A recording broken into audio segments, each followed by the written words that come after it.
Pacific working together to try to ensure that democracy can flourish and a rules-based global order can survive under the various challenges. Now, sure, there are all sorts of other things that can be done. The recent Quad meeting talked a bit about terrorism and what we could do to help in that area, help each other in that area. Great, but in the end, this is about the great Indo-Pacific democracies saying to anyone who would challenge the rules-based global order, don't. And we obviously know that Beijing is casting covetous eyes towards Taiwan, that Beijing would take Taiwan by force if it could. We've got to say to Beijing, look, don't. And the Quad raises doubts in Beijing's mind about just who it would be up against if it were to embark on this shocking act of adventurism. And let's be very clear, any attack on Taiwan would be several orders of magnitude more disruptive to the entire world than Putin's horrific attack on Ukraine.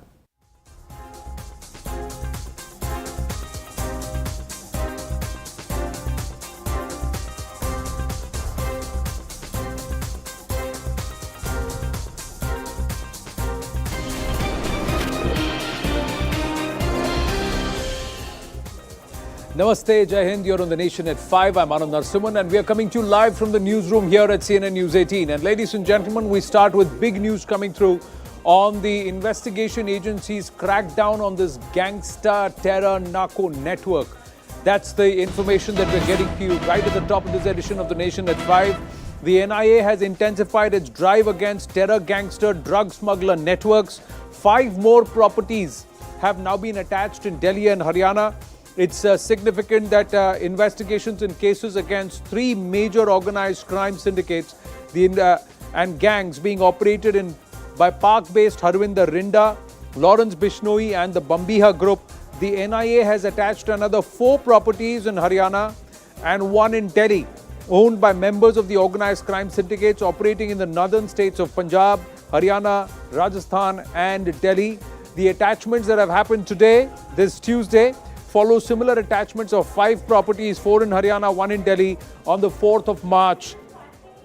Now, our investigations editor Manoj Gupta getting us these details that the properties attached today were found acquired from funds generated from carrying out different types of terrorist and criminal extortion activities as they were being used for hatching terror conspiracies and execution of crimes. The properties attached in the action by the NIA include the house of Chotu Ram Bhatt at Chautala in district Sirsa, the house of Jagsir Singh or Jagga.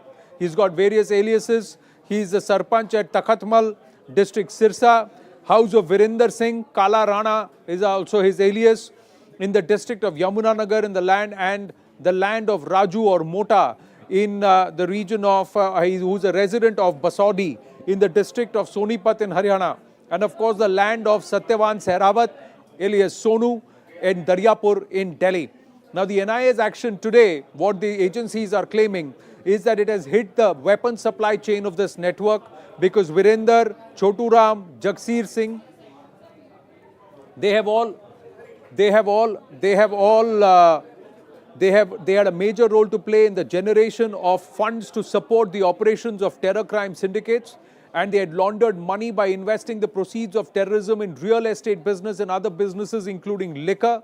The NIA so far has carried out 230 raids and searches across Haryana, Rajasthan, UP, MP, Maharashtra, Gujarat, the Delhi NCR, arrested 27 gangster leaders, recovered around 38 weapons, frozen 87 bank accounts since this operation was launched after the Union Home Ministry and this entire review also equated gangster networks to terror networks and narco networks. And this all started in August 2022. In addition, Canada-based Arsh Dalla and Pak-based Harvinder Rinda have been listed as terrorists by the Union Home Ministry under the UAPA in the recent past. So this drive will continue because very clearly the government and the Home Ministry, as it takes a entire stock of the internal security situation, has reason enough to believe that terror networks are working along with the gangsters who are also using the narco route and the drug smuggler networks to ferry arms, ammunition and hatch terror conspiracies and plots. So that's the big news that we're getting to you right at the top of this edition of The Nation at 5. Moving on, ladies and gentlemen, to the other issue of political debate, ladies and gentlemen, at this point. So the first story that we bring to you today in this edition of The Nation at 5 is the story of Rahul Gandhi's continued attack. Rahul Gandhi's continued attack at institutions and, of course, the government. And he's been very, very strong in his words that he's used against the RSS. So after receiving flack from the BJP, Rahul Gandhi further reiterating his stand on democracy with the latest tweet that's come out saying that it is the duty of every Indian everywhere in the world to speak up for India's democracy. This comes after Rahul Gandhi said that the BJP likes to believe it will be in power in India eternally. Rahul Gandhi also targeted the RSS, saying it is a fundamental fascist organization which has captured all institutions in the country. Union Law Minister Kiren Rijiju hitting back at Rahul Gandhi, reminding him about the 1975 emergency that was imposed by the then PM Indira Gandhi. But more importantly, aside of Sharad Pawar of the NCP, most of the other parties in opposition have decided to steer clear of Rahul Gandhi's comments, with sources telling CNN News 18 that a lot of them said they would rather raise their issues in parliament and locally, and they do not want to align themselves or by commenting on what Rahul Gandhi has said on foreign soil. Let's listen into some of the reactions. If you look at the time from independence to now, the Congress party has been in power for majority of the time, right? So it's not that the BJP has been in power. Before the BJP was in power for 10 years, we were in power for 10 years, right? And so it's not, I mean, the BJP likes to believe that they've come to power in India and they're going to be in power eternally. You know, that's not the case, right? One organization called the RSS, fundamentalist fascist organization, has basically captured pretty much all of India's institutions. RSS is you can call it a secret society. It's built along the lines of the Muslim Brotherhood, and the idea is to use the democratic contest to come to power and then subvert the democratic contest afterwards. The way the BJP responds, right? It's not interested in a conversation. They've decided that they know what's going on. Nobody else in the country understands what's going on. And that's it. And this is visible. I mean, you can ask any opposition party. So that was Rahul Gandhi. Joining us now is the National Secretary of the BJP, a former RSS Pracharak himself. Sunil Devdarji is with us. Sunilji, namaste. Earlier in the day, you had tweeted saying that after his Bharat Jodo Yatra, Rahul Gandhi is now embarked upon an India Badnami Yatra. I'm quoting your tweet. Why do you say that? आप ऐसा क्यों कह रहे हैं? Is because number one, we should understand that his Bharat Jodo Yatra was a super flop show. Although he took pain to travel across length, breadth of the country, but it was in vain because of his speeches, because of his thoughts, and because of the type of people he met throughout the Yatra. And it did not pay Congress. Rather, I could say wherever that Yatra went, behind the popular support, whatever was remaining with Congress, it was lost. And after the great failure of this Bharat Jodo Yatra, now he has reached the foreign soil for Bharat Badnami Yatra. It seems with the yesterday's interview, and this is not new thing for Rahul Gandhi. This his frustration that from last almost 8.5 years, he is not being becoming successful in any of the state, or in 2019 his narrative got failed, Chaukidar Chor hai. So this frustration is coming out that they cannot touch even Narendra Modi or his government, and they are power hungry people, and for power they can go to any extent. And this is an ideal example that going on foreign soil, they are defaming India, not only Narendra Modi ji. When the world leaders are coming to India during these G20 different summits and meetings, they are ji praising Narendra Modi ji. Everyone knows about what India's contribution in vaccination, not only in India, but Vaccine Maitri, we provided vaccine to more than 100 countries. We have saved lives of people across the globe. And this cannot be, actually, they are very jealous. Rahul Gandhi type people, they are very jealous and they are frustrated that they cannot, वो उनका बाल भी बाका नहीं कर सकते, इसका ये frustration है. And this frustration comes out through these rubbish allegations. Means these you're allegations calling are it, absolutely uncalled for. but his criticism has been also very sharp on the RSS, the Rashtriya Swayamsevak Sangh, who he is equated it not just with the Muslim Brotherhood, but he's called it a fascist organization. He has oftentimes in the past been very sharp, and he says that the RSS today is encroaching upon all constitutional entities and bodies and government agencies. See, this allegation is baseless, and the country people, they understand, because RSS is not at all a political organization. It is a socio-cultural organization. But if there is any problem, it is for nationalism. There is no question. There is no doubt about it. And if there is any problem with the nation, if there is any threat to our nation, then obviously a nationalist organization can resolve, or it can put forward its thoughts.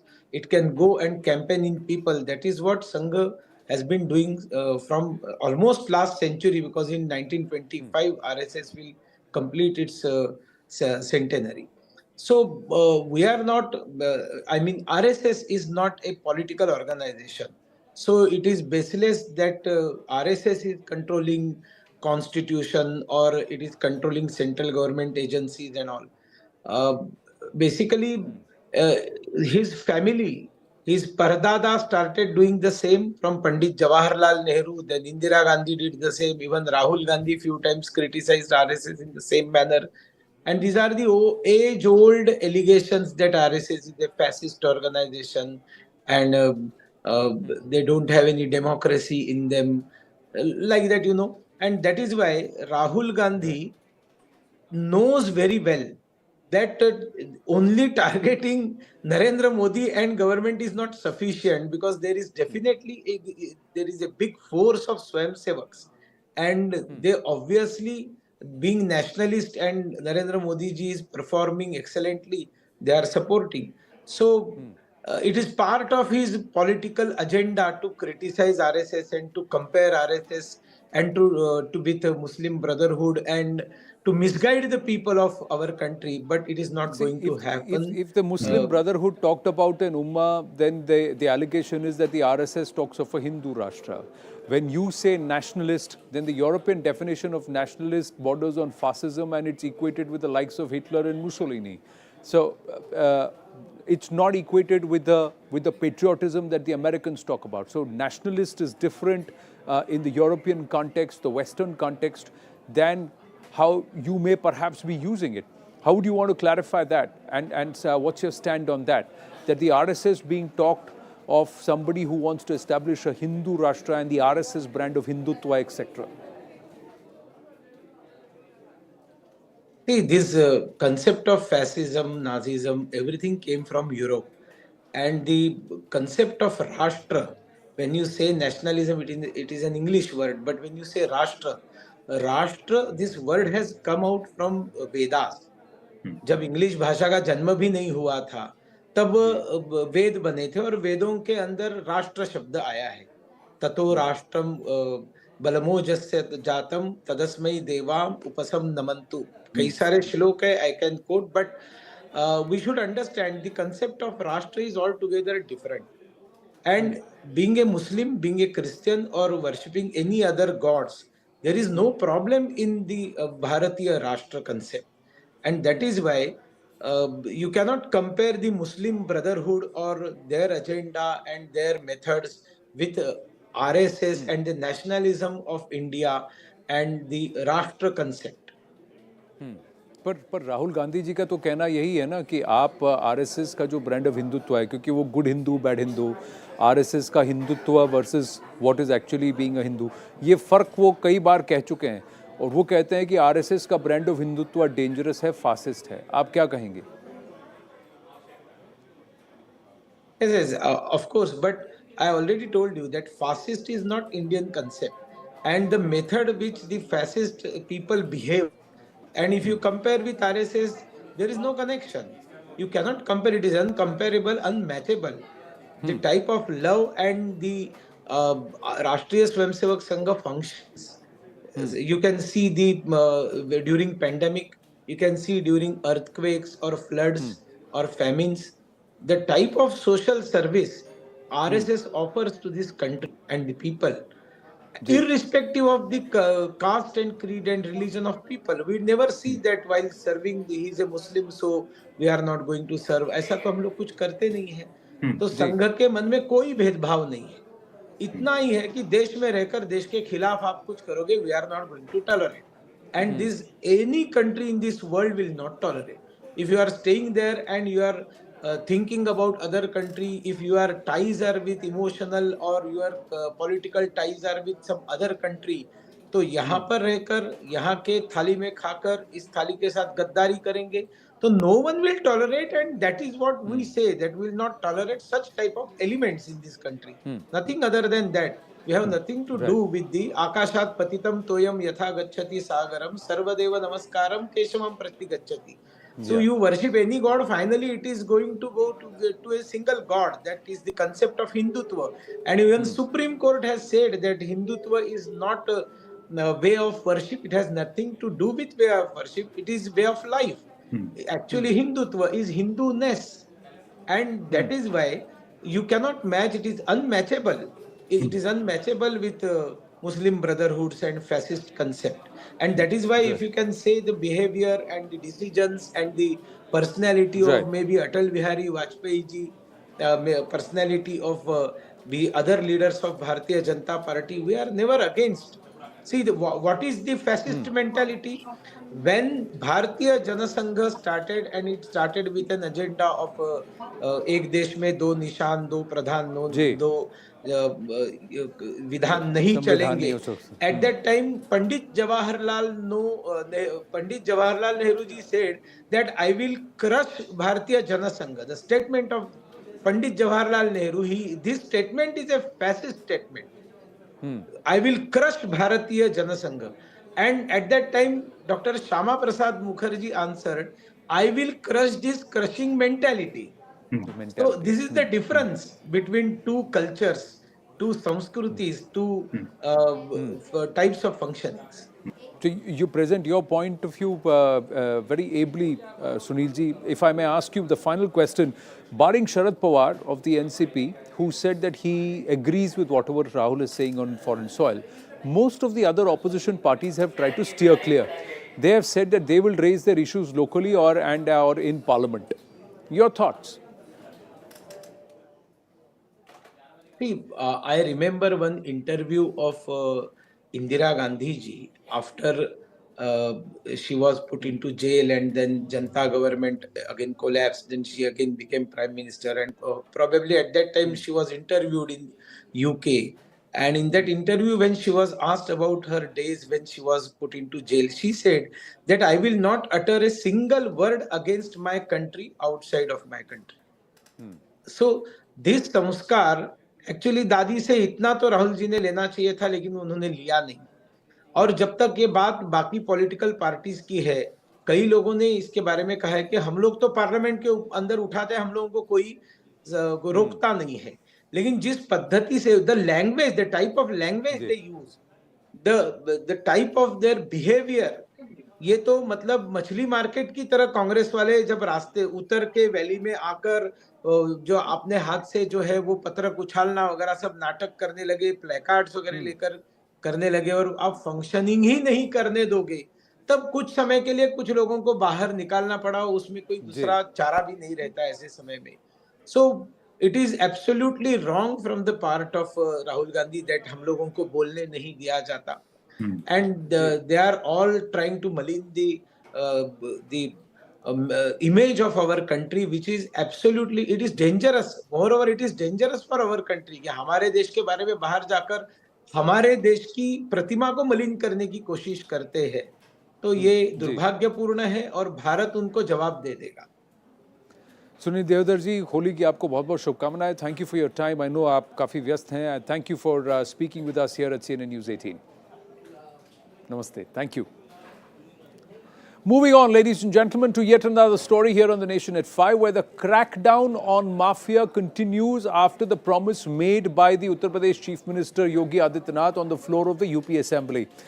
So, authorities in Uttar Pradesh's Banda district bulldozed 2 houses belonging allegedly to aides of gangster-turned-politician Mukhtar Ansari. The cops also recovered double-barrel guns and cartridges from the 2 houses. The authorities alleged that these houses had been constructed illegally. They said Ansari's alleged aides, Rafiq Samad and Iftikhar Ahmed, provided logistics and other support to Ansari. Authorities had also demolished a 2-story house belonging to Ansari's sons, Abbas and Umar, in Jahangirabad locality in Mau district recently. Now, Ansari is presently lodged in the Banda jail, and his sons, Abbas Ansari, an MLA of the Suheldev Bharatiya Samaj Party from Mau, is currently lodged in the Kasganj district prison. Have a look at this ground report. हम इस वक्त मौजूद हैं शहर कोतवाली क्षेत्र में, जहां पर मुख्तार अंसारी के जो करीबी थे, मददगार थे, उनके घर बुलडोजर कर दिया। तस्वीरों में आप साफ तौर पर देख सकते हैं कि माफिया मुख्तार अंसारी और अब्बास को जो है मदद पहुंचाने वाले बांदा शहर के 2 लोग थे, जो कि अब्बास अंसारी को चित्रकूट की जेल में मदद देते थे और मुख्तार अंसारी को भी मदद पहुँचाते थे। बांदा BDA ने जो है इख्तियार खां और हाजी इसफरुद्दीन के घर आज बाबा का बुलडोजर चलाया है और यहाँ पर बड़ी संख्या में बुलडोजर पहुँचे हुए हैं और यहाँ पर जो है बुलडोजर चल रहे हैं। और पुलिस प्रशासन के भी तमाम अधिकारी मौजूद। मैं आपको तस्वीरों में दिखाना चाहता हूँ। तस्वीरों के साथ तो पीछे देख सकते हैं कितनी संख्या में यहाँ पर पुलिस प्रशासन के अधिकारी तमाम लोग पहुँचे हैं और यहाँ पर भारी सुरक्षा व्यवस्था के भी ध्वस्तीकरण की कार्रवाई की जा रही है। तस्वीरों में आप साफ तौर पर देख सकते हैं कि माफिया मुख्तार अंसारी जो करीबी थे और जो मदद पहुंचाते थे, उन पर लगातार कार्रवाई हो रही है। उत्तर प्रदेश की योगी सरकार की अगर बात किया तो योगी आदित्यनाथ खुद माफियाओं को संरक्षण देने वाले और माफियाओं के घर बुलडोजर कर जा रहे हैं। बांदा पुलिस प्रशासन के अधिकारियों ने पूरे मामले में जांच पड़ताल की और अब बुलडोजर गरज रहा है। तस्वीरों में आप देख सकते हैं कि भारी संख्या में यहाँ पर पुलिस फोर्स के अधिकारी आए हैं और BDA के अधिकारी और पुलिस प्रशासन के तमाम अधिकारी हैं, वह यहाँ पर बुलडोजर कर जा रहे हैं। तो कहीं ना कहीं माफियाओं को मदद करने वाले और माफियाओं के जो योगी आदित्यनाथ ने मिट्टी में मिलाने की बात कही थी, तो माफियाओं पर एक सख्त कड़ी कार्रवाई बांदा जनपद में भी हो रही है। इस तस्वीरों से साफ तौर पर अंदाजा लगा सकते हैं कि माफियाओं के जो मददगार हैं वो सतर्क हो जाए, नहीं तो जमीन दोज कर मिट्टी में उनके मकानों को मिला दिया जाएगा। Joining us now is the ADG Law and Order, Prashant Kumar, ADG Law and Order, Uttar Pradesh. Prashant Kumar ji, namaste. Thank you very much for speaking with us here at CNN News 18. My first question, should these demolitions, the one that's happened in Banda, be seen in conjunction with the police action? देखिए, 2 चीजों को लोग intermingle कर रहे हैं। We should look at things in a separate way. Demolition has never been a part of police action. In police, we do confiscation, kurki, that is called kurki. So it's not a kurki, it is an illegal construction and done on some government land or encroached land. The local urban body or municipality or authority, they follow a proper procedure and then they go for the demolition. So Banda, same thing is being done by some contractor who had close links with some mafia, who is at present in Banda jail. And other actions like some police operation, some arrest, everything is done by exclusively by police. And during demolition, we normally send a force so that the person या जो भी आदमी वहाँ जा रहा है उसके official discharge of duty के दौरान किसी तरह से मैन हैंडलिंग ना हो, बिकॉज ये इतने बड़े माफिया हैं और इनके लिंक्स इतने बड़े हैं कि आपने देखा होगा जिस तरह से प्रयागराज में इन लोगों ने घटना की, दिन दहाड़े एक विटनेस को मारा, उस दौरान हमारे 2 साथी इंजर्ड हुए, शहीद हुए और इतनी बड़ी घटना की, और उसके बाद से भी ये तरह तरह के नैरेटिव जी कि सभी named accused, they are generating different kind of story, and there are takers for that also. So जी we cannot help it. जी. So we'll stick to the investigation as far as the police action is concerned. 2 of the accused have been neutralized by the cops or killed in action. What is the current status of the investigation? The IO and the supervisory officer, they must have finalized their the plan of investigation, and one person was arrested, and on the basis of his statement and the other incriminating documents and data which has been retrieved and collected through him, the seizure of that one hostel has been done on the request of Prayagraj University. And we have formed 15 teams, and the state STF is also assisting. So very soon we will try to arrest all the shooters who have been identified by the family members and the local people. And they will arrest them, we'll produce them before the competent court. We'll get remand and finalize our investigation in a given time. Prashant ji, आज एक बयान आया है रामगोपाल यादव जी का, who's saying that Atiq Ahmed's 2 sons who are minors have been picked up by the police, and they say, and he has alleged कि अगले 1-2 दिन में किसी एक की हत्या कर देंगे. It's a serious allegation on the Khaki, on the UP police. नहीं, देखिए, दो पहली चीज़ तो कि पॉलिटिकल व्यक्ति के उस पर मैं कोई रिस्पॉन्ड नहीं करूँगा. दूसरा कि जब ये घटना हुई उसके बाद से पुलिस ने जहाँ वो रह रहे थे उसका सीजर किया, तो वहाँ 2 नाबालिग लड़के भी मिले. अगर पुलिस उसे छोड़ देती और उस दौरान उसके साथ कोई घटना हो जाती तो वो ब्लेम भी पुलिस पे जाता. तो बाल सुरक्षा गृह में वो हैं, और पुलिस ने, हमारे वहाँ के इंस्पेक्टर ने ये सक्षम कॉम्पिटेंट कोर्ट को इन्फॉर्म किया है, and that can be verified. जी. And why should police do such things with the people who are not, the kids who are not involved in the incident? Do you think that police is not answerable to any of the institutions which are constitutional and which are legal? So we are answerable to all the institutions. Ji. There are concerns about the whereabouts of the key accused also, Prashant ji, but I know you have limited time, so let me ask you, given the way this murder was committed, जिस तरह दिन दहाड़े 44 second में गोली मार दी गई बीच सड़क पे प्रयागराज में, does that not raise concerns that these gangsters are still active, these mafia is still active in UP? इनकी कमर अभी तक टूटी नहीं है.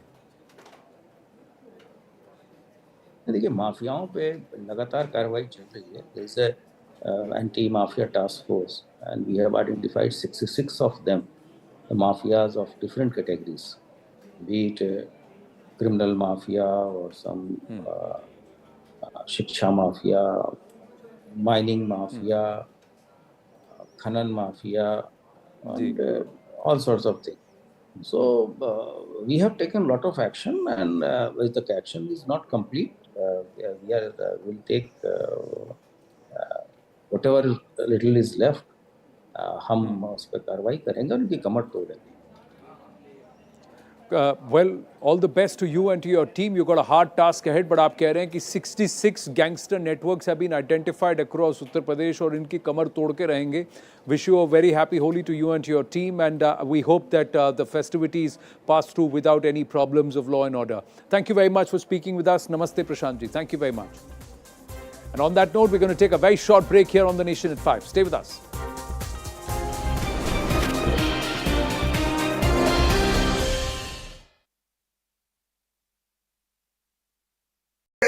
Our government has tried from the day one to ensure that all those unreached people are reached.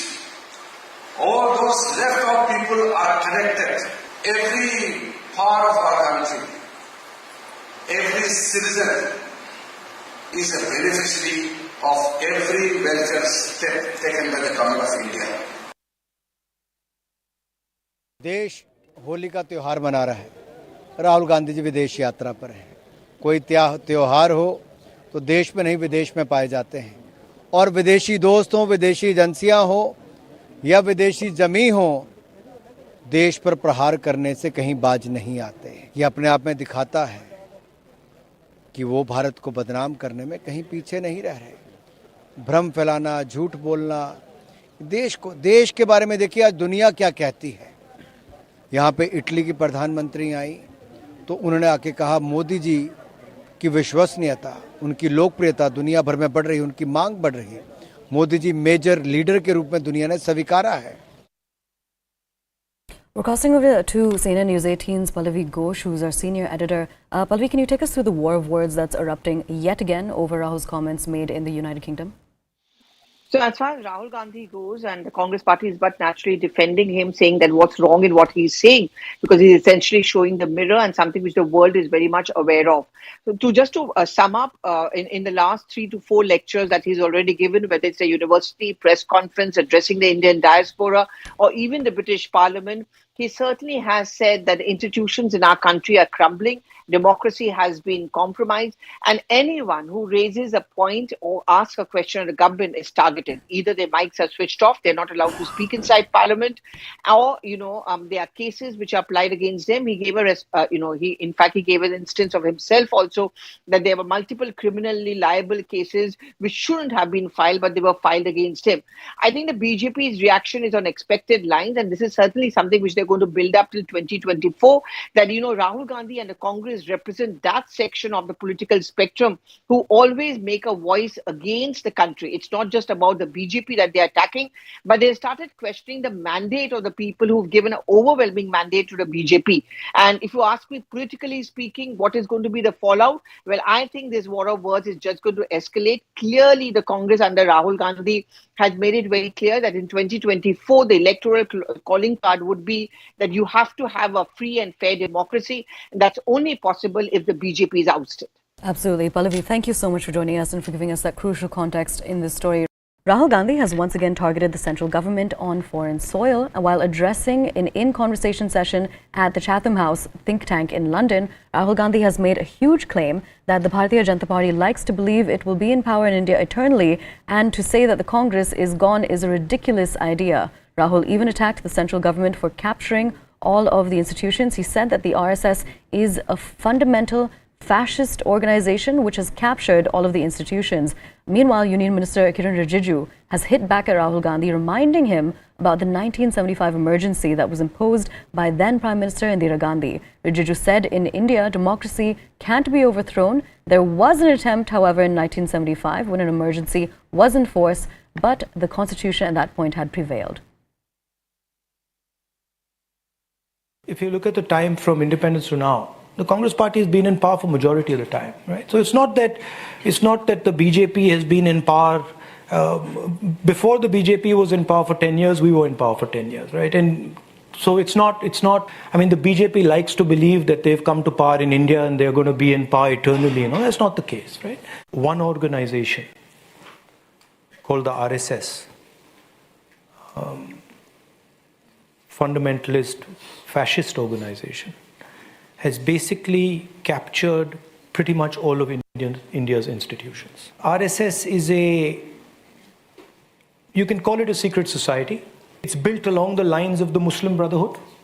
And the idea is to use the democratic contest to come to power and then subvert the democratic contest afterwards. The way the BJP responds, right? It's not interested in a conversation. They've decided that they know what's going on. Nobody else in the country understands what's going on. And that's it. And this is visible. I mean, you can ask any opposition party.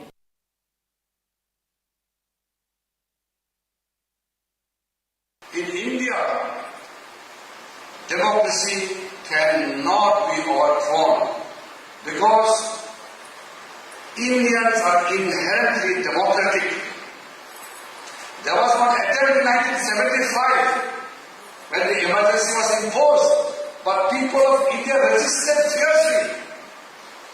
And rule of law, the constitutional law prevailed again. Our government has tried from the day one to ensure that all those unreached people are reached. All those left out people are connected. Every part of our country, every citizen is a beneficiary of every welfare step taken by the government of India. देश होली का त्योहार मना रहा है। राहुल गांधी जी विदेश यात्रा पर हैं। कोई त्योहार हो तो देश में नहीं विदेश में पाए जाते हैं और विदेशी दोस्त हों, विदेशी एजेंसियां हो या विदेशी जमी हो, देश पर प्रहार करने से कहीं बाज नहीं आते। ये अपने आप में दिखाता है कि वो भारत को बदनाम करने में कहीं पीछे नहीं रह रहे। भ्रम फैलाना, झूठ बोलना, देश के बारे में देखिए आज दुनिया क्या कहती है। यहाँ पे इटली की प्रधानमंत्री आई तो उन्होंने आके कहा मोदी जी की विश्वसनीयता, उनकी लोकप्रियता दुनिया भर में बढ़ रही है, उनकी मांग बढ़ रही है। मोदी जी मेजर लीडर के रूप में दुनिया ने स्वीकारा है।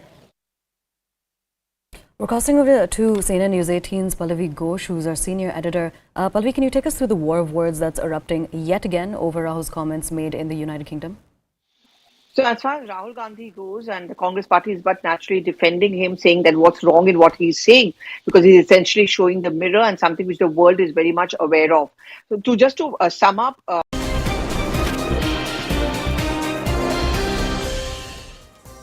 Back on the nation at 5 with news coming through from Pakistan, where Imran Khan has yet again failed to turn up in front of the Islamabad High Court.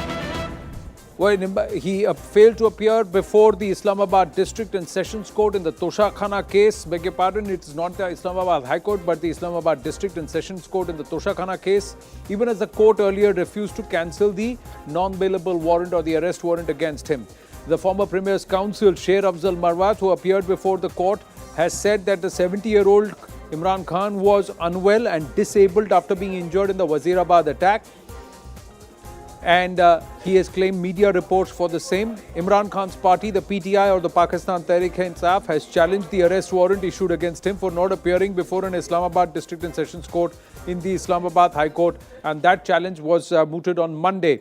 Now, his counsel has requested the court to give a date next week for hearing the matter. However, the Election Commission of Pak Council has requested that the hearing be adjourned till the 9th of March, that is until Thursday. And PMLN leader Mohsin Shahnawaz Ranjha has substantiated and said that the cricketer turned politician must appear before the IHC or the Islamabad High Court on that date. So there are multiple cases at various levels. There are many questions that have been asked. There is the money laundering charge by the Election Commission. And of course, there is the Tosha Khana case. Durdana Najam, columnist, is joining us from Lahore. Durdana ji, namaste. How would you see Imran Khan's reaction to the court summons and the warrants against him? Is he not guilty of not respecting the courts? Actually, the first thing that we have to understand is that the cases which are, there are 74 probably FIRs so far against, submitted against Imran Khan in different police stations all across the country. We have to understand that this is not about Imran Khan being a corrupt leader or Imran Khan who is running away from courts or who doesn't respect the justice system of his own country, about which he keeps speaking so much, and he says that I have very high regards for the judicial system of the country. The problem is with the government, the sitting government, who had, the government which did not replace actually, they threw Imran Khan's government out through what they called constitutional, mechanism. And we all know that, yes, apparently it was constitutional. So the problem is not that Imran Khan is running away from court or he's not appearing in the court. He has been appearing in the court. We all know that he was coming to the courts. But the problem is that this is a witch hunt. You know, this is exactly the you same can, kind of you're witch fair, hunt which was actually started. there may be a situation, Durdanaji, that it may be a witch hunt. There are, like you said, there are multiple cases filed against Imran Khan across the length and breadth of Pakistan. But these are non-bailable arrest warrants which have been upheld by the courts. And he has ignored the court summons repeatedly. Even if he could present himself in court the other day, then why is the lawyer arguing that he's too unwell and he's incapable of coming to court? Then isn't Mr. Imran Khan himself guilty of perhaps not respecting the very institution which he believes can save Pakistan right now from the hands of the military establishment? Apparently, we can say that he is not respecting the courts, he's running away from the court, but you know, the matter of fact is that the matter of fact is that he knows that it's a witch hunt. And he's, you know, if you look at the Twitter trend, look at the Twitter tweet Maryam Nawaz has posted this morning. What are they seeking? What is basically the agenda of Pakistan Muslim League Nawaz? What they want is they want to balance out what has happened with Nawaz Sharif by doing the same thing with Imran Khan. You know, they want him out of politics. Exactly the same way that Nawaz Sharif has been ousted from the political ring. It is actually, you know, if you go and see the mood and the attitude and what the PML and the opposition wants, you will come to understand that this has nothing to do with justice. It has nothing to do with Pakistani politics. It has nothing to do with, you know, with any sensible, wise. You're perfectly entitled to hold that point of view that the opposition perhaps are baying for Mr. Imran Khan because they want Mr. Imran Khan to go through exactly what perhaps they felt that he allowed Mian Nawaz Sharif to go through. But that's politics. I'm asking you purely from the merits of the case, the Toshakhana case and the Election Commission case, where the courts have upheld the arguments made against Mr. Imran Khan. And if Imran, that's a legal battle then.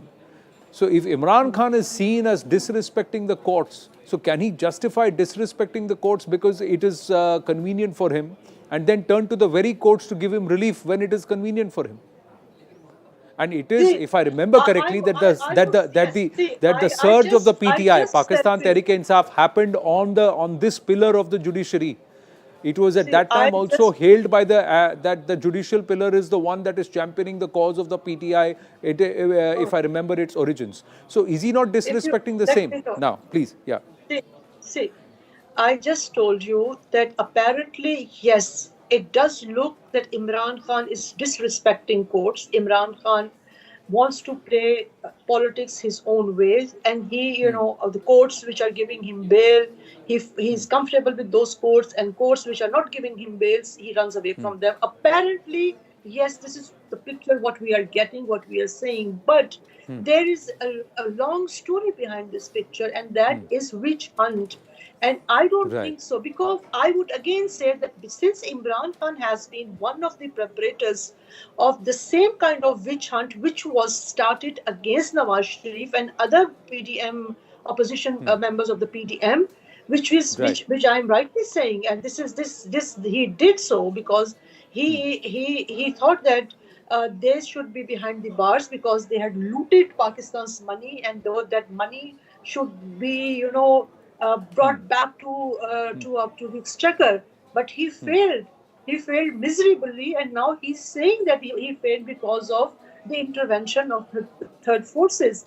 Having said that, yes, Imran Khan, apparently we can say that he's disrespecting the courts right at the moment, but he knows that once he is taken behind the bar, there will be no coming back unless and until. Right. So he's avoiding, you're saying he's avoiding arrest because if he gets incarcerated, there is no getting out of jail for him.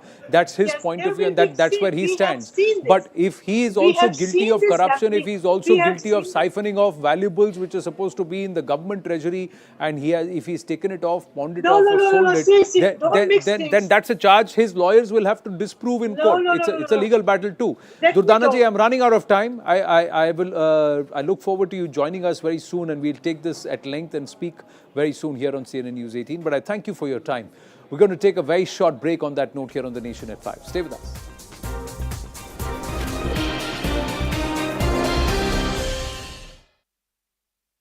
pretty much all of India's institutions. RSS is you can call it a secret society. It's built along the lines of the Muslim Brotherhood. And the idea is to use the democratic contest to come to power and then subvert the democratic contest afterwards. The way the BJP responds, right? It's not interested in a conversation. They've decided that they know what's going on. Nobody else in the country understands what's going on. And that's it. And this is visible. I mean, you can ask any opposition party.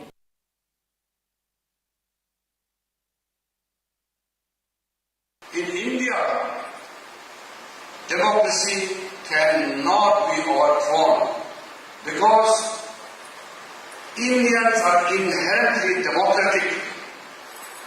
There was one attempt in 1975 when the emergency was imposed, but people of India resisted fiercely. And rule of law, the constitutional law prevailed again. Our government has tried from the day one to ensure that all those unreached people are reached. All those left out people are connected. Every part of our country, every citizen is a beneficiary of every welfare step taken by the government of India. देश होली का त्योहार मना रहा है। राहुल गांधी जी विदेश यात्रा पर हैं। कोई त्योहार हो तो देश में नहीं विदेश में पाए जाते हैं और विदेशी दोस्त हों, विदेशी एजेंसियां हो या विदेशी जमी हो, देश पर प्रहार करने से कहीं बाज नहीं आते। ये अपने आप में दिखाता है कि वो भारत को बदनाम करने में कहीं पीछे नहीं रह रहे। भ्रम फैलाना, झूठ बोलना, देश के बारे में देखिए आज दुनिया क्या कहती है। यहाँ पे इटली की प्रधानमंत्री आई तो उन्होंने आके कहा मोदी जी की विश्वसनीयता, उनकी लोकप्रियता दुनिया भर में बढ़ रही है, उनकी मांग बढ़ रही है। मोदी जी मेजर लीडर के रूप में दुनिया ने स्वीकारा है। We're crossing over to CNN News 18's Pallavi Ghosh, who's our senior editor. Pallavi, can you take us through the war of words that's erupting yet again over Rahul's comments made in the United Kingdom? So as far as Rahul Gandhi goes, and the Congress party is but naturally defending him, saying that what's wrong in what he's saying, because he's essentially showing the mirror and something which the world is very much aware of. So to sum up, in the last 3 to 4 lectures that he's already given, whether it's a university press conference addressing the Indian diaspora or even the British Parliament, he certainly has said that the institutions in our country are crumbling, democracy has been compromised, and anyone who raises a point or asks a question of the government is targeted. Either their mics are switched off, they're not allowed to speak inside Parliament, or there are cases which are applied against them. He gave he gave an instance of himself also, that there were multiple criminally liable cases which shouldn't have been filed, but they were filed against him.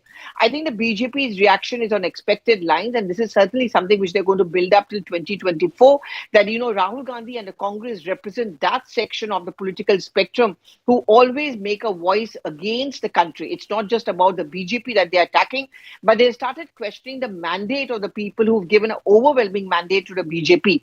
And if you ask me, politically speaking, what is going to be the fallout? Well, I think this war of words is just going to escalate. Clearly, the Congress under Rahul Gandhi has made it very clear that in 2024, the electoral calling card would be that you have to have a free and fair democracy. And that's only possible if the BJP is ousted.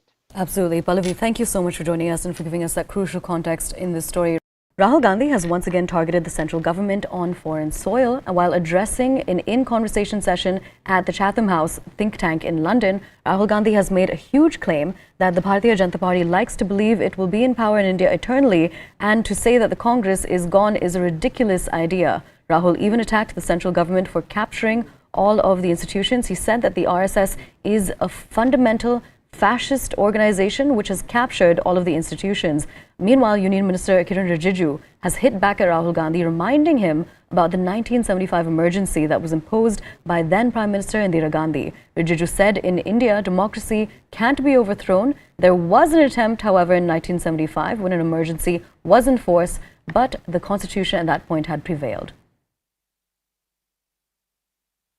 If you look at the time from independence to now, The Congress party has been in power for majority of the time, right? So it's not that the BJP has been in power. Before the BJP was in power for 10 years, we were in power for 10 years, right? And so it's not, I mean, the BJP likes to believe that they've come to power in India and they're going to be in power eternally. That's not the case, right? One organization called the RSS, fundamentalist fascist organization, has basically captured pretty much all of India's institutions. RSS is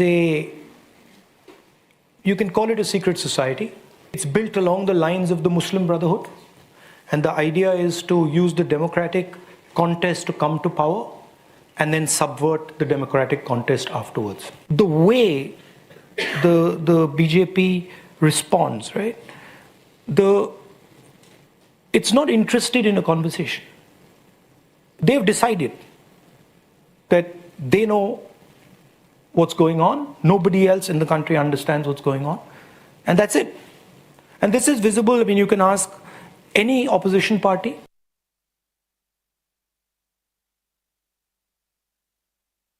In India, democracy cannot be overthrown because Indians are inherently democratic. There was one attempt in 1975 when the emergency was imposed, but people of India resisted fiercely.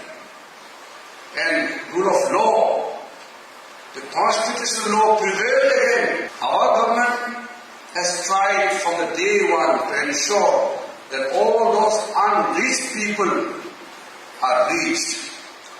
All those left out people are connected. Every part of our country, every citizen is a beneficiary of every welfare step taken by the government of India. देश होली का त्योहार मना रहा है। राहुल गांधी जी विदेश यात्रा पर हैं। कोई त्योहार हो तो देश में नहीं विदेश में पाए जाते हैं और विदेशी दोस्त हों, विदेशी एजेंसियां हो या विदेशी जमी हो, देश पर प्रहार करने से कहीं बाज नहीं आते। ये अपने आप में दिखाता है कि वो भारत को बदनाम करने में कहीं पीछे नहीं रह रहे। भ्रम फैलाना, झूठ बोलना, देश के बारे में देखिए आज दुनिया क्या कहती है। यहाँ पे इटली की प्रधानमंत्री आई।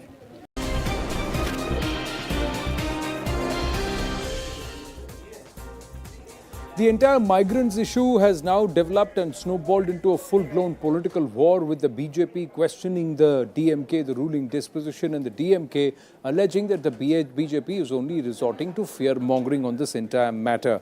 Now, this all happened when videos started going viral that showed that Hindi-speaking migrants or labour who were coming and plying their wares in Tamil Nadu were being beaten up or were being attacked. A lot of these videos eventually turned out to be fake, and it was actually propaganda or misinformation that was doing the rounds. But that doesn't take away from the fact that there were instances which did happen, a few and far between, where Hindi-speaking people were being targeted. The BJP turned around and made it an assault at the DMK, saying it is DMK leaders who over the last 6-8 months had been rabble-rousing on the entire pretext of imposition of Hindi, but it had snowballed or it had translated into Hindi itself as a language and Hindi-speaking people being targeted, or their entire profession, their work, also being denigrated at that point in time. Chief Minister Stalin met with migrant workers earlier in the day and assured them that they are safe. The DMK government is also conducting a census of especially from those workers who have come from Bihar. The Economic Offences Unit has formed a 10-member team to investigate those who posted the fake video. Meanwhile, on the occasion of Holi, a special train has transported some of the people who have come from Bihar from Coimbatore to Patna. Beyond this, the Periyar group is staging protests near Shastri Bhavan against the alleged dominance of North Indians. So there is a counter also protest which is also happening on ground. So clearly there are sentiments which are being stoked and the entire matter coming to a certain boil. Let's listen in to Thiru Stalin and also Udayanidhi. 1 year. 1 year. Problem ले sir, इधर त्रिपुर में जो घटना हुआ है sir, उसके बारे में पूरा लड़का लड़की डर है। அவர் சொல்றாரு சார் திருப்பூர்ல பிரச்சனை இருந்துச்சு அதனால பயமா இருந்துச்சு இங்கே ஒன்றும் பிரச்சனை இல்லைன்னு சொல்றாரு திருப்பூரோட பிரச்சனை கிடையாது திருப்பூர் में भी प्रॉब्लम नहीं है सब बता रहे हैं மீடியால வந்து ரூமர்ஸ் கிளப்பி விடுறாங்க அது கூட பிளான் பண்ணி ரூமரை கிளப்பி விட்டு இடம் பண்றாங்க நீங்க நம்ப வேண்டாம் அதெல்லாம் இது வந்தாலும் நாங்கள் பார்த்துட்டோம் இங்கே அத்தனை பேரும் சேஃபாக இருக்காங்க ஒரு பிரச்சனையும் கிடையாது அவங்க பரப்புறது எல்லாமே பார்த்தீங்கன்னா எல்லாமே ஃபேக் வீடியோஸ் வேறு ஏதோ மாநிலங்கள் நடந்ததெல்லாம் எடுத்து போட்டு தமிழ்நாட்டில் நடந்த மாதிரி ஒரு ஒரு மாய பிம்பத்தை இங்கே செய்ய முயற்சிக்கிறாங்க அது தமிழ்நாட்டு மக்கள் நன்கு அறிவார்கள் நம்முடைய தமிழக அரசு இங்கே அத்தனை பேரும் பாதுகாப்பாக இருக்கிறாங்க நம்ம வந்து திருப்பி அந்த ஃபேக் நியூஸ்க்கு இம்பார்ட்டன்ஸ் தர வேணாம்னு நான் நினைக்கிறேன் அது பாஜகவோட அவங்களுடைய ஸ்டைல் அது எல்லா மாநிலங்களையும் அவங்க அதை ட்ரை பண்ணுவாங்க இப்போ இது கையில் எடுத்திருக்காங்க தமிழக மக்கள் ரொம்ப ரொம்ப தெளிவானவர்கள் அவங்க வந்து அந்த பாஜகவோட சதிக்கு வந்து Well, we have P.K. Nambiar and also Jagadishwaran ji with us. Namaskaram and thank you for joining us here on The Nation at 5 on CNN News 18. P.K. Nambiar, is it rumor mongering or is it expanding on the brief that what was a political jibe on the imposition of Hindi, did it translate on ground towards targeting or taking a certain level of vengeance, vendetta against Hindi-speaking people in Tamil Nadu? And this may be potentially a fake video. There can be a narrative to just to insult the government and whatever it may be. But the bottom line is that this government has got a history of an anti-Hindi, anti-North Indian kind of a culture they have been trying to create. You remember that couple of months ago, one of their minister has said that all those people who are make Pani Puri are north of India. So I think the bottom line is that a narrative, an anti-Hindi or anti-North Indian sentiment they have been trying to create. But the unfortunate thing is that they are not understanding that Tamil Nadu is not a separate country. It is very much a state within the country, and everybody, large number of Tamilians are also working across.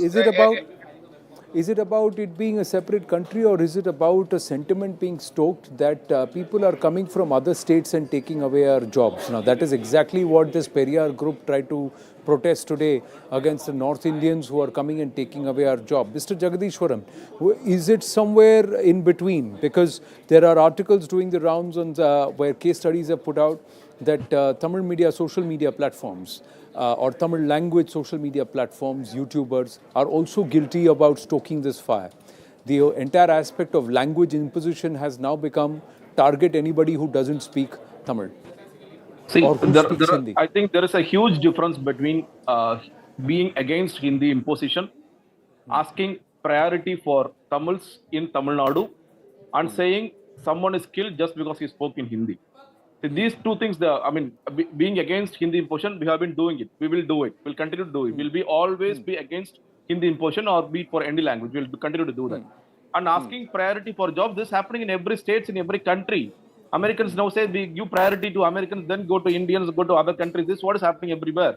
So there are groups which will continue to ask this. But we will never say just because somebody spoke Hindi, we hit him, we killed him, we put him in a train. No, and we sent him if it is being misinterpreted, say pride in Tamil, if it is replaced via hate for Hindi, then we have a problem, don't we, Mr. Jagadishwaran? See, we have been telling again and again, we don't hate the language, we only hate when it is imposed. We are always saying don't impose Hindi on us. Has that message been lost somewhere, Mr. Jagadishwaran? Would you be candid enough or to accept that somewhere that those lines of the word imposition being blurred? If that is the case, why are these videos coming up now? Especially when Tejasvi Yadav is traveling to Tamil Nadu and for MK Stalin's birthday, this is happening just 2 days after that. But you also saw that there were people who said that they don't have problem in Chennai. But there is a problem in Tirupur, there is a problem in Coimbatore, there is a problem in some of the other regions, interiors of Tamil Nadu. And also there have been instances which did surface where people who were speaking Hindi were spoken to rudely with. Not with the aspect of why aren't you learning our language, but saying that, Hindi kara nahi inga enna pandra hai. So that kind of a tone being used. P.K. Nambiar, correct me if I'm wrong. Absolutely. I think, Anand, you're right, spot on there. You also need to look at from this point of view. Tamil Nadu, for over the last couple of years, or rather last 2-3 decades, have become more of like a manufacturing hub, competing with Maharashtra, Gujarat, some of these states, and including the Karnataka. But the major workforce, more than 1 million plus workforce, are coming from the UP, and the labor force specifically on these manufacturing sectors are coming from, especially automobile and the electrical, those kind of an areas are coming from Bihar and UP, and creating an environment of a hatred. It's more than the hatred on a particular video. It's much more than that. The hatred kind of a narrative is what is going to damage Tamil Nadu No, from the but the point of view larger of question investment. is it the government that is doing it, or are there other elements in society who are misinterpreting what the entire political position is, and translating into something a certain once again playing to the regional divide, playing to this north-south divide, because this has been the brand of Periyar politics in the past. Anand, you need to understand that when a minister, not one minister, multiple ministers, various times used they used the opportunities to create that Dravidian kind of a spirit, and those when they are trying to portray the Tamil spirit Like I said, I have run out of time. But if there is a difference between taking pride in Tamil vis-a-vis taking trying to spawn or fawn hate for Hindi. So there are two different things altogether. I thank my guests. Thank you very much. Run out of time here on The Nation at 5. Stay with us. Plain Speak right now.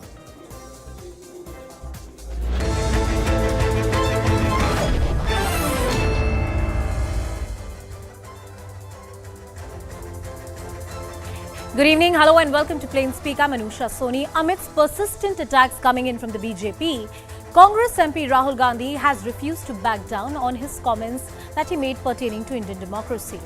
Launching an attack on the ruling BJP government, Rahul Gandhi in his latest tweet has said that it's the duty of every Indian everywhere in the world to speak up for India.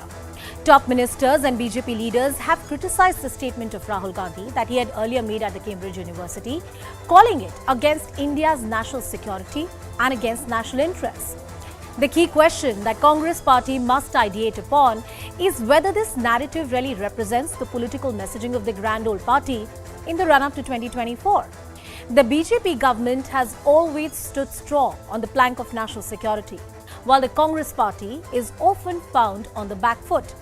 In an information age where countries are actively working for creating the right image and perception, do these statements help brand India? While each and every individual has the right to criticize their government and even institutions, is this issue about the right to dissent, or whether this is sheer political desperateness as accused by the BJP? Let's break down the story for you. First, the comments that have been made by Rahul Gandhi. Rahul Gandhi continues to make these stinking remarks against key institutions in the country, arguing that democracy is in some sort of danger. Let's tell you what he has said so far on legislature. Rahul Gandhi has said that the opposition is not allowed to speak on the floor of the House and raise issues in Parliament. That's what he said. Let's come to executive. What he has said. Rahul Gandhi has claimed that central agencies, Enforcement Directorate, Income Tax, CBI Department, all of them are being misused by the government to harass opposition leaders. It didn't stop there. It went to the judiciary as well. The Congress MP said that all institutions, including Indian judiciary, are under attack, and he also said that somewhere the integrity of the judiciary is also under threat. The press, not on one occasion but on multiple occasions, Mr. Gandhi said that he alleged that media is being controlled by the government and those questioning the government are being attacked. What has the BJP said so far? One press conference after another, multiple netas of the BJP have come forward and said this is not the right narrative. The BJP has launched an all-out attack on Rahul Gandhi. Number one, they argue that Rahul Gandhi's comments are utterly shameful. They do not represent what India stands for. They also go on to say that Rahul Gandhi's claims on Parliament are false and baseless, and all opposition parties have been given the opportunity to voice their dissent and their views on the floor of the House. The BJP also argues that Rahul Gandhi is hurting the spirit of India's consensus and multiculturalism. There is also the political allegation that the Congress party or Rahul Gandhi wants some kind of foreign intervention on internal matters. The Congress party should disown Rahul Gandhi's statements. That's what the BJP asserts.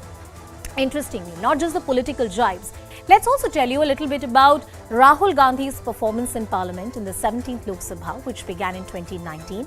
First, the attendance. Now, according to the data provided by the PRS, the Congress Neta's attendance in Parliament is roughly about 52% in average, which is way below the national average of about 79%.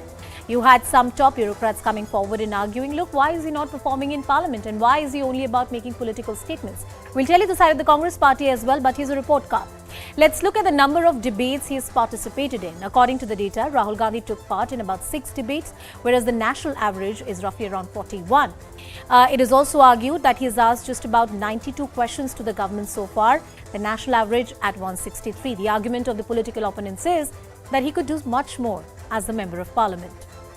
Over the aspect of private members' bill, where individual MPs can put forward a special legislation, Rahul Gandhi has not introduced any private members' bill so far. The national average, interestingly, is 1.2. Let's take a deep dive into Rahul Gandhi's attendance in Parliament during 2023 budget session.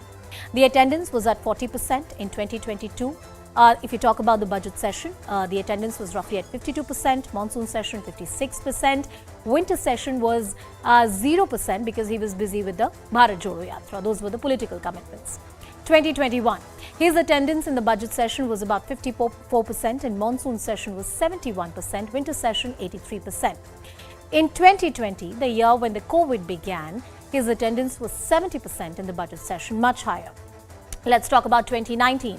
His attendance was 57% and in the budget session roughly about 40%. Now, as the BJP continues to mount attack on Rahul Gandhi for his comments overseas, the Congress party has also given a rebuttal. They have said, look, he has a right to make his arguments. The Congress party argues that Rahul Gandhi's statements are being twisted. And that's not what he means. It's a sheer criticism that he's put on the global platform. The Congress party also goes on to say that Rahul Gandhi has criticized the Prime Minister and the government in United Kingdom and it should be taken in the spirit of criticism, not as something anti-national.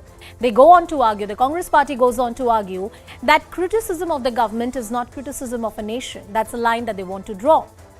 It's further argued by the Grand Old Party that Rahul's statements in UK were nothing but facts, something that found the support of the likes of Sharad Pawar as well. Global rankings on India are proof of Rahul's statements, once again citing various data which have come into public domain, disputed, of course, as to the state of Indian democracies. Now, interestingly, what is it that the opposition parties are saying? In the run-up to 2024, the opposition unity, the much talked about concept on this key issue, is there a consensus amongst the opposition party? And amid all the heated war of words between the BJP and the Congress, let's take a look at how other political opponents have reacted. Now, sources have told CNN News 18 that Mamata Banerjee's TMC has refused to endorse Rahul Gandhi's comments. After all, the BJP says this is about national security. There's support coming in from NCP chief Sharad Pawar, who has openly backed Rahul Gandhi and said he has said something which is factual, on the global platform. Aam Aadmi Party has also stayed very, very cautious. They have maintained a distance from Rahul Gandhi's statements that he has made so far. Uddhav Thackeray's son and Shiv Sena UBT MLA Aditya Thackeray openly agreed to what Rahul Gandhi has said.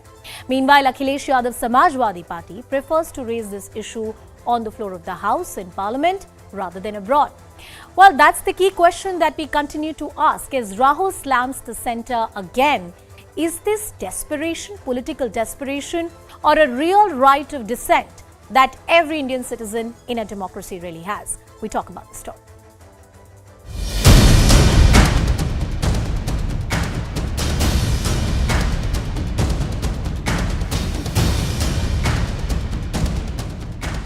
The way BJP responds, right? It's not interested in a conversation. They've decided that they know what's going on. Nobody else in the country understands what's going on. And that's it.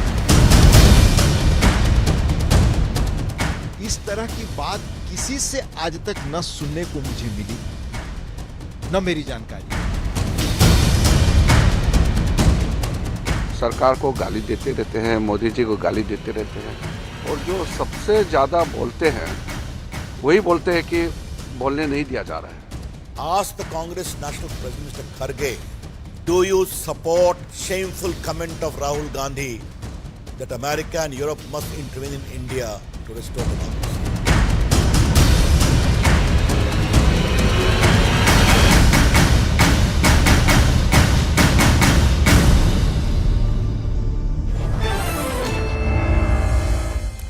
Well, let's open this up to our guests who are joining us on the broadcast. Aparajita Sarangi, the BJP MP, is joining us on the broadcast. We also have Advocate Mahima Singh from the Congress Party. Ashok Sajjanar, who's a former diplomat, is also with us on the show. Karan Verma, author and analyst. And Mr. Abhishek Sudhir, who's a political analyst, is also joining us on the broadcast. Advocate Mahima Singh, coming to you first. There's a direct question that the BJP has posed for the grand old party. Is Rahul Gandhi demanding some kind of foreign intervention? Are his statements antithetical to national security and national interest? Good evening, all. I start by reiterating these lines, and then I'll tell whose lines are these. All their speeches were full of communal poison. As a final result of the poison, the country had to suffer the sacrifice of the invaluable life of Gandhiji. Those are Sardar Patel's lines that were written down right before they banned the RSS from the country, and everybody knows what followed. So what Rahul Gandhi is going abroad and saying today is only reflective of the actions of the organization RSS and the BJP. If they find it shameful, they rather correct their actions. I think there's a call for correction of their actions rather than call for the narrative, because the narrative will be, see, because the BJP is a narrative-driven party. You know, they think that they can do anything, but they can project something else, absolutely diametrically opposite, which is why they think that whatever is happening in the country is not known to the world. So if they want the world not to see it this way, then they'll have to make it the other way around. They'll have to start respecting the democracy. They'll have to, set the narrative right by including the opposition in key decisions, by not attacking or sabotaging the institutions like BBC in a democratic country, which they call the mother of democracy, but murder the democracy every day, day in, day out. Advocate Mahima Singh, you know, in all respect to you as a panelist, I allowed you to finish your arguments, and you have a right to do that. But there are a lot of vague assertions that you've made as a panelist, and I will give you the opportunity to respond. You know, it's one thing for the opposition parties to disagree with the elected government of this day and say, look, you need to pull up and you need to do much, much better.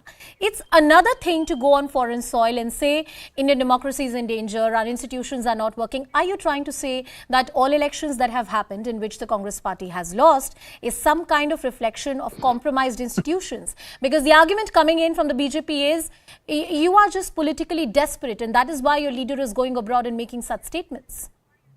Why, Anusha, before 2014 did Mr. Narendra Modi not go abroad and say that, how the country is functioning? And thereafter, even after winning the elections, he went abroad and he said that now finally you can say that you are an Indian with proud. What did he mean? That when Mr. Atal Bihari Vajpayee led the country, or when Pandit Nehru led the country, or when Dr. Manmohan Singh led the country, one could not say proudly that they are Indians? When India was pulled out of recession, dire times by our then prime ministers, were we not living in good times? So, to say that a party which has repeatedly called women leaders of the other parties in a derogatory manner, have not insulted the country, or that have gone out of the country and spoken about the country in an erratic manner, today suddenly that what Rahul Gandhi ji is doing is wrong. I would say that in a parliament where the critical parts of leaders of opposition are expunged, the questions are not even taken up, the debates are delayed and derailed, I would say that what Mr. Rahul Gandhi has done is appropriate, and is not only appropriate, but it was the call of the time. It was the call of the time. That's what the Congress party is saying. Aparajita ji, I'm coming to you. If Rahul Gandhi is not politically important, then why so much reaction on what he says on foreign soil coming in from the ruling party of the day, which has the mandate of over 1 billion people? After the tremendous success of Bharat Jodo Yatra within the country, Rahul Gandhi ji goes to London Yatra and issues such kind of statements. Puerile, immature, irresponsible, and far from the truth. These are the words and expressions that come to my mind when I hear Rahul Gandhi. See, he has been a habitual offender. I would like to say this with all conviction at my command. And I have instances with me. I have a long list of these kinds of statements having been made by him in the past too. I remind you of 2017. He had gone to the University of California. And you know what he said then? He said the government of Prime Minister Narendra Modi is trying to spread hatred and violence in India, number one. Number two, immediately after taking over as the president of Congress party in January 2018, he had gone to Bahrain. I think it was his first visit to a foreign land after assuming the presidency. And he had said the government of Prime Minister Narendra Modi has failed on all fronts. It has not been able to create employment for the people. And last in this list, the small list that I'm carrying now, in August 2018, he went to Hamburg in Germany. And there also he said something which was not to be said against Prime Minister Modi and the government. So what does it signify? You know, this is all frustration which is being seen, and he has faced a very tough situation within the country. We are here to listen to him. I have heard him. I am a member of parliament. To say that he is not being heard within the country is far from the truth, divorced from reality. In Bharat Jodo Yatra from Kashmir to Kanyakumari, he has been talking ill of Prime Minister Modi and his government all through, number one. Number two, he went to the northeast during Tripura, Nagaland and Meghalaya elections, and I would say that he had to say anything and everything against Prime Minister Modi and the government. You know, and Aprajitaji, I think the criticism which is coming in, and in the Sansad the criticism which is coming in, I think the spirit of the criticism is beyond one political party or one political leader. It's talking directly about the institutions in the country, which I think is a far more serious charge to make when somebody is taking pot shots at a political opponent or one particular leader. Before I go to other guests, Mahima-ji, I want to come back to you. As a student of law and politics, I believe there was only one instance when the institutions of Democratic Republic India were compromised, and that was the emergency era. Does the Congress party have moral currency to ask these questions? That's what BJP is asking you. Thanks for that question, Anusha, because that was one instance, and we say Kshama Virasya Bhushanam. We have apologized n number of times for that one, event in the country, upcoming event, and we still maintain that our leaders, Mr. Rahul Gandhi, has apologized to the country and have repented for that. But I would say that was one explicit instance where you knew what is happening in the country. Now, for 8 years, you know, an Uttarakhand happens in 2016, a president's rule happens in various countries. The Jammu and Kashmir is lurking for its statehood and for its political reaffirmations, but you know, in vain, because how this party is functioning in this country, they are on their own majority only in 10 states, but they project as if they own this country, this diverse country, this democracy which they are sabotaging. So we are living in times of illusion. This party has succeeded at creating an illusion for the people. And what you're asking me, I would say that no, Anusha. In today's time, every institution is being compromised. Every constitutional process is being compromised. The very Bible of democracy, the Constitution of India, is being compromised by this party, the BJP in this country, at the behest of the RSS. And I think that needs to be seen as it is. Let's call a spade a spade. That's what you think is a spade, but BJP thinks otherwise. We'll continue this discussion with our political guests, but Mr. Ashok Sajjanar, the former diplomat, is also with us on the show. Sir, you're expert in foreign relations. You understand these nuances better than any of us. When a leader like Rahul Gandhi makes statements like these on foreign soil, what kind of image do we project of the country? What kind of messaging does really come across? What's your assessment of the statements that Mr. Gandhi has made? Thank you, Anusha. Thank you for having me on your program.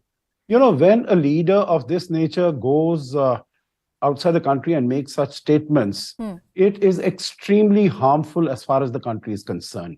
You know, if such statements were to be made within India, then, people know what is the credibility of the individual who's saying it. When he goes outside, he's going from a major party, from an important party.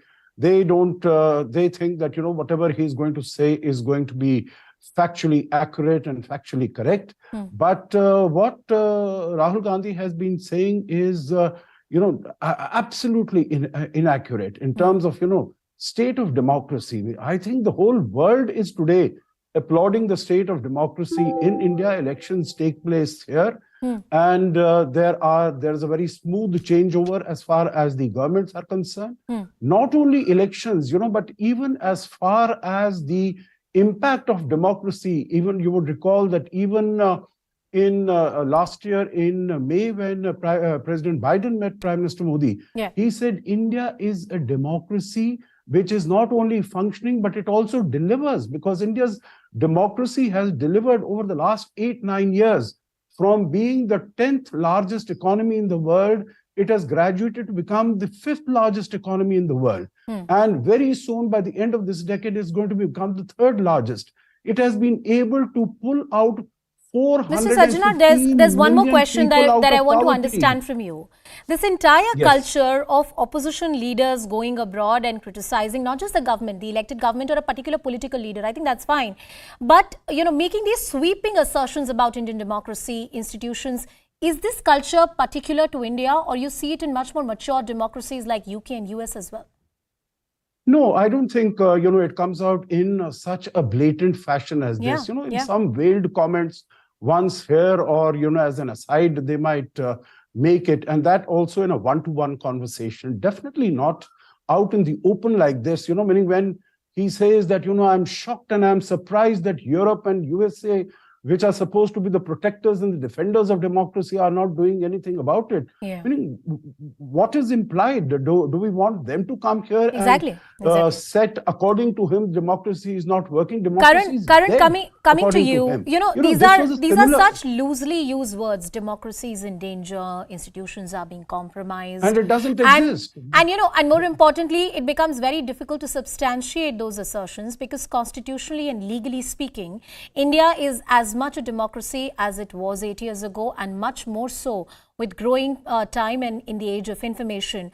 These kind of assertions being made on an international platform has not served well for the Congress party as well. If you look at their results electorally, a party which has been on the back foot on various issues, including national security. And I'll take that question to Advocate Mahima Singh as well. Karan. Anusha, not only are they very unhealthy, and it's unprecedented for someone from the opposition to go out there and say democracy is dead and to almost seek foreign intervention in that.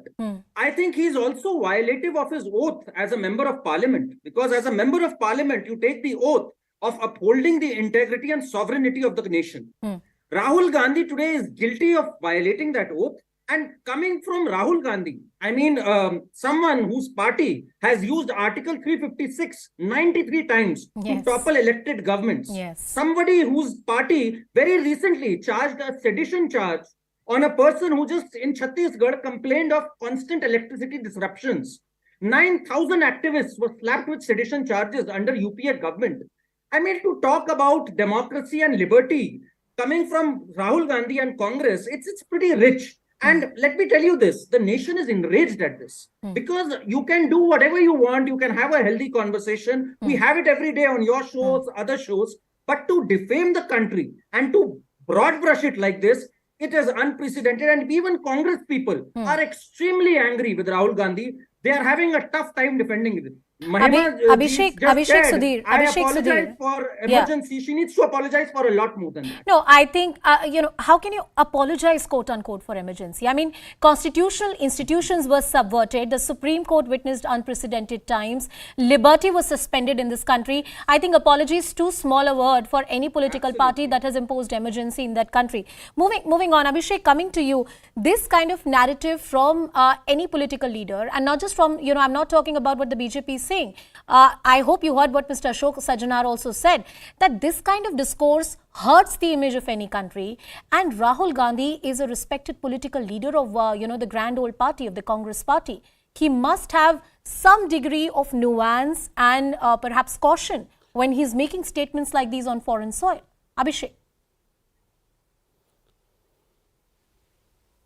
Abhishek Sudhir, if you can hear me. Well, Anusha, in 1974, there was a phrase coined.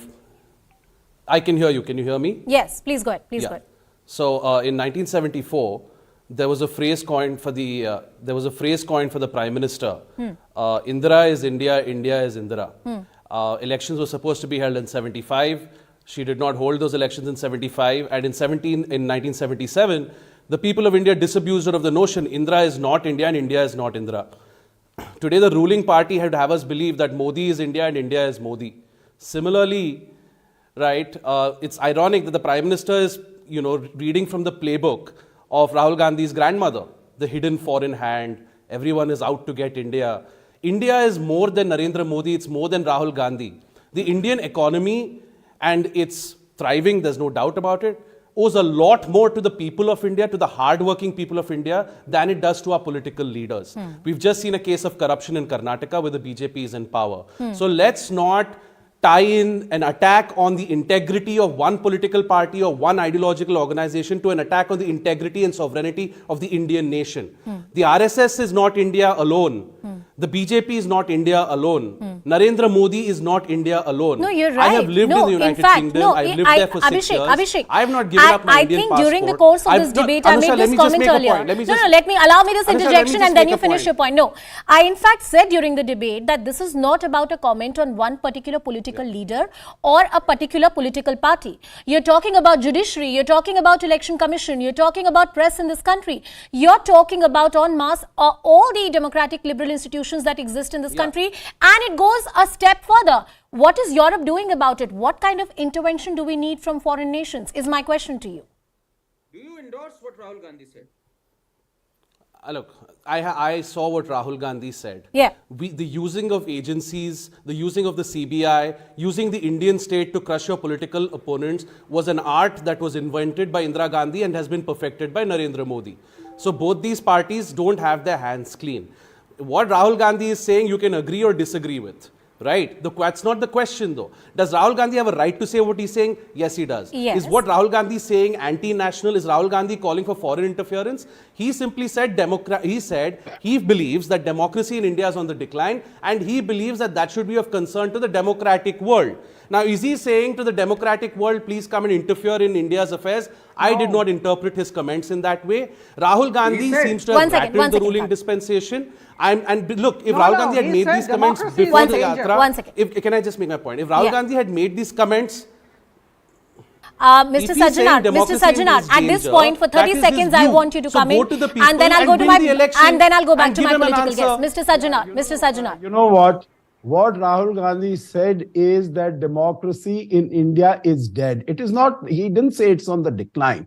And he said, I am shocked that Europe and the United States have not come and done anything about it. Maybe it has something to do with trade and money. Anusha, I will tell you, this is exactly the sort of statement made by the leader of my western neighbor country, Imran Khan. Remember when Article 370 was removed from here? He said exactly the same thing. 370 has been removed, but these countries, Europe and America, they don't say anything about it. I said this at the beginning of the show, that a right to criticize your government and even your democratic institution is the right of every well-respected Indian citizen in this country, here in India or on foreign soil.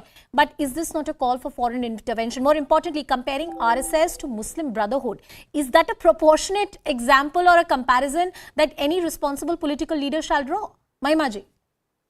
The comparison is apt and absolute, as I resonated, with Sardar Patel's words when he said that as a final result of the poison the country had to suffer, the sacrifice of the invaluable life of Gandhiji, about RSS. This is what he said about RSS. And then later on, they were unbanned also at the behest of Congress only because we are inclusive, we respect everybody's. That's what Rahul Gandhiji said in London also. You've not answered my question, Mahimaji. There's a very specific point I'm asking you. That when it comes to quote unquote, what is US and Europe doing about it? When the respected leader from your party said this, what did he mean? That's what various experts, including the former diplomat, is asking you on the show. Please respect my flow of thought. I'm coming to that, Anusha. Yeah. I'm coming to what you just asked. In fact, let me just, I mentioned about Modi ji's comments earlier in Seoul Let me just read out once, because he said, now you feel proud to represent the country. In 2015, I'm talking about. Now you feel proud to represent the country. Indians She's not answering your pointed question. I know. I'm not. She requested me not to interrupt her chain of thoughts, and I'm not interrupting her chain of thoughts. Okay. But Mahimaji, I will assert that you answer the question on the merits, not on the political whataboutery of it. Hold on. Anusha, no. See, you can't put words in my mouth. I'm not. He said earlier you felt ashamed of being born Indian. This is what he said abroad in Seoul in 2015, 1 year after he took. So was he right or was he wrong when he said that? When the Prime Minister said that, according to you and in your wisdom, was he right or was he wrong? I would rather ask you that question, because you're asking me, and I think ma'am, it's my job to ask you a question. When I'm the spokesperson of a political party, I'll answer that question. But right now, I'm asking you a question. Also, Rahul Gandhi categorically said, Anusha, that this is we'll deal with our matters internally. But I'm just saying. No, nothing of that sort. I have last 30 seconds. Mahimaji, I assert that question to you. What did the leader mean when he said that what are the foreign Western nations doing about when democracy is dead in India? She won't answer that. These are our internal matters. He's also said that it is very much there on social That's not what the statement is Anusha, on they record. cannot defend this. They cannot defend this. He also said China believes in harmony. Can you imagine a nation that has detained 1.5 million Uyghur Muslims? He called them, they believe in harmony. Well, clearly these statements are off the mark, and even if I were to talk about the political narrative and whether it serves the Congress party, it does not. Any right-thinking person who's a student of law and politics will tell you that.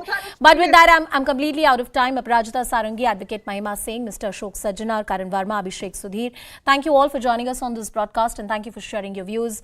A controversy far from over. Well, shifting our focus to another big story of the day after Karnataka High Court granted anticipatory bail to BJP MLA Virupakshappa.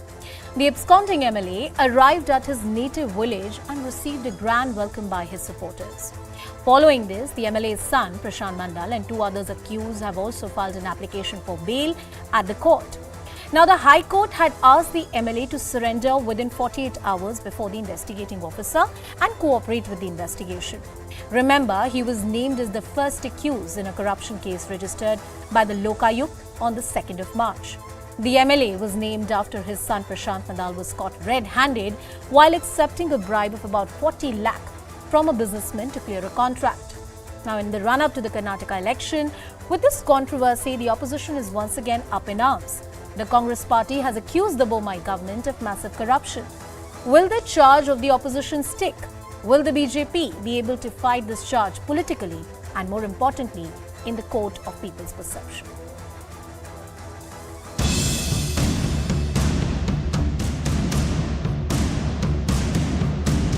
Shri K ನಟರಾಜರವರ ಮುಂದೆ ಏನು ವಾದ ಮಾಡಿದೆ ಅಂದರೆ FIR ಅಲ್ಲಿ ಇವರ ವಿರುದ್ಧ ಯಾವ ವಿಧವಾದ ಅಪವಾದನೆಯೂ ಇಲ್ಲ.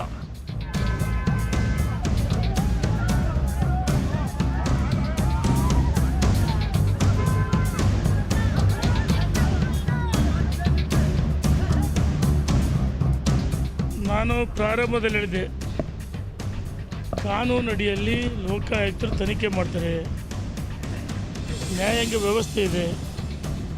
ಹಾಗಾಗಿ ಇದೀಗ ತಾನೇ ಮಾಧ್ಯಮದ ವಿಷಯ ಗೊತ್ತಾಗ್ತದೆ, ಮಾಡಾಳು ವಿರೂಪಾಕ್ಷಪ್ಪನವರಿಗೆ ಬೇಲಾಗಿದೆ ಅಂತೇಳಿ.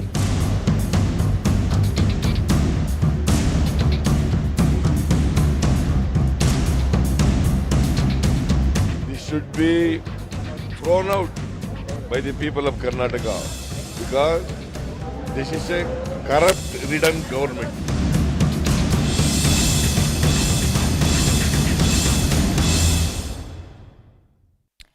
Let's first tell you about what the controversy is. The chain of events. BJP MLA's son was caught red-handed, accepting a bribe of about 40 lakh rupees. The Lokayukta raids were conducted, and the BJP MLA, Virupakshappa's son, there were recoveries that were made. About 8 crore rupees cash was recovered. Now, Virupakshappa's son, Prashant, was arrested by the Lokayukta on charges of bribery and corruption. You had the union, KSDL union, which accused the MLA Virupakshappa of corruption and said that he's somebody who's at the helm of affairs and responsible for this rot. The BJP MLA allegedly goes missing. He's not cooperating with the investigation. The Congress party staged a protest and demanded the resignation of Chief Minister, saying that he is the one who is the kingpin, quote-unquote, of all the corruption scandals. Karnataka High Court then intervened. There was an application of anticipatory bail that was made. They granted anticipatory bail to Virupakshappa, saying that he must cooperate with the investigating authorities. The High Court also asked the BJP MLA to appear for probe before the investigating officer. Virupakshappa received grand welcome by the supporters. Many questions are being raised that whether this is some kind of political support coming in from the BJP. Let's also take a look at what the opposition or the Congress party has claimed so far. What are the key charges that they are making? Now, the Congress party has demanded immediate arrest of the BJP MLA in the alleged corruption case. The Grand Old Party has also claimed that the BJP government is trying to shield the tainted MLA. The Congress party went on to allege that corruption under BJP government is rampant in the state, not the first incident. Former Chief Minister Mr. Siddaramaiah and KPCC President has also demanded the Chief Minister's resignation, saying he is responsible. The Grand Old Party, the Congress party, has announced statewide bandh on the 9th of March against the BJP government. Let's take you through what the BJP government in Karnataka has to say in their defense. You had the statements coming in from the top netas, and they have said that the Lokayukt currently is investigating the matter and there is no political interference. It's also being argued that if Virupakshappa is guilty, he will face the law. You have the MLA. He was never missing. He has always cooperated in the investigation. That was the BJP. That's what the BJP line has been. The government has also asserted that they have a zero tolerance policy towards corruption. The BJP accuses the Congress and says that it's one of the most corrupt party and they have no moral right to ask them questions. This is not the only incident of corruption or the allegation of corruption that has been made against the ruling government. Since 2021, when Chief Minister Basuraj Bommai took oath in the state of Karnataka, there has been series of allegations that have been made on the government. Let's take you through them one by one. In April 2022, contractor Santosh Patil died due to suicide. He alleged that then Minister Ishwarappa was demanding 40% bribe for him as some kind of kickbacks. In the same month, a Lingayat seer alleged that the government officials are demanding 30% bribe from MITS to release the funds. And now in August 2022, the school associations wrote to the Prime Minister and alleged that there were huge irregularities in the education department. As latest as Jan 2023, you had the Contractors Association, which accused the minister, Muniratna, of demanding bribes and kickbacks. In March 2023, the Congress party accused the Karnataka government of 200 crore rupees scam. Now, with these allegations and counter-allegations being made and serious charges of corruption against the government, what is at stake in the state of Karnataka? Assembly polls are just around the corner. It's a high-stake political battle. Various accusations of corruptions on Bommai government. The BJP wants to push the development narrative and say, look, we have done our job, we have pushed for development. And the Congress is trying to propagate the narrative of an inefficient rule under Bommai government. The Congress party wants to win the polls and the BJP wants to retain power. That's the sum and substance. But the context and the run-up to the elections, that's the broader context in which we're talking about. Let's take this question to our guest as well. And we discuss tonight, with the corruption taint haunting the Karnataka government, will this charge stick or they'll be able to manage this entire battle of perception when the matter goes to people's court, when an election is held? Joining us on the broadcast is Mr. B.S. Arun, who's a senior journalist. Lavanya Balal of the Congress party is also joining us on the broadcast. Mr. Sumansi Raman, who's a political analyst, is also with us on the show. B.S. Arun, coming to you and taking in a view from you, when there is this grand welcome which is being given to a tainted neta, especially when the top leaders of the BJP have said that we're not going to protect him, the law is going to take its own course, is this some kind of doublespeak coming in from the BJP? That this gives rise to the same issue. The very fact that for the last few days, ever since this issue broke out, this man had been absconding, and once the bail was granted, and he surfaced. No sooner than the bail was announced, and he surfaced. And where had he gone? Why did the police not arrest him? Are the police so inefficient? These are the questions which give rise to this episode of